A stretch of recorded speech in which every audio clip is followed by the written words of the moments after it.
में जाय छियै एखन त बहुत भारी फसल के बाकी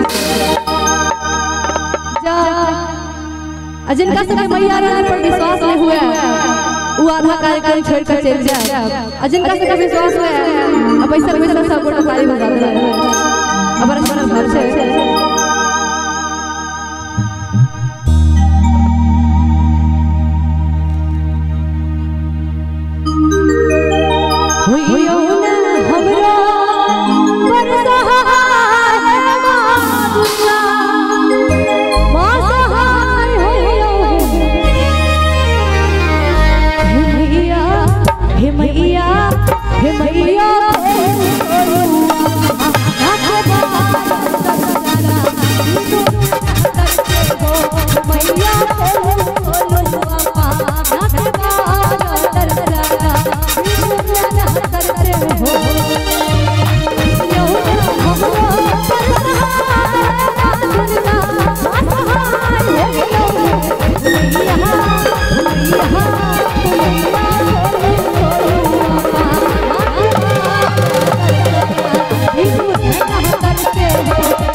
म्यूजिशियन कलाकार है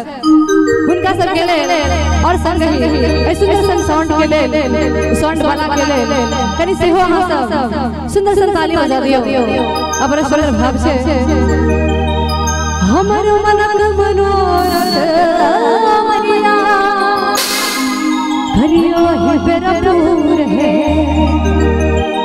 राखो नजर के सोझा जननी दूर है और ताली बजाता सब मन के मनोना पूरा पिया पूरा पिया उमरिया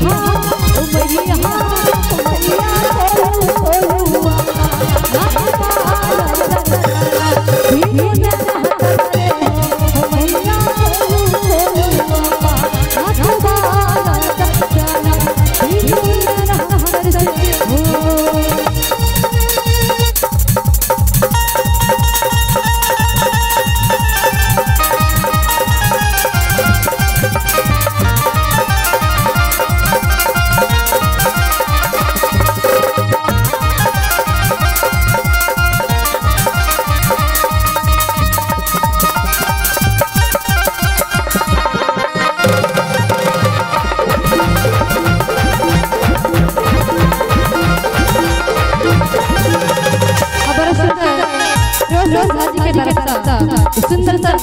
आशीर्वाद हुनका ले सब गोटा एक ताली हो जाती हो अब सुंदर भाव से कहि छै हमरो मनक मनोरथ मैया करियो बेरपूर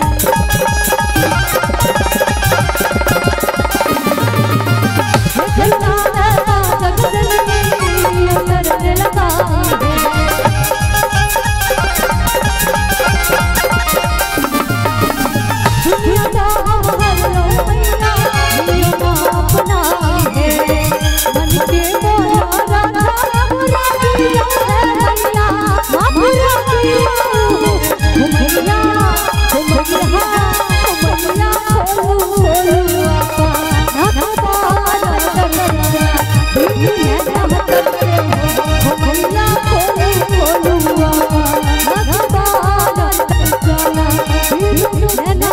करते हो।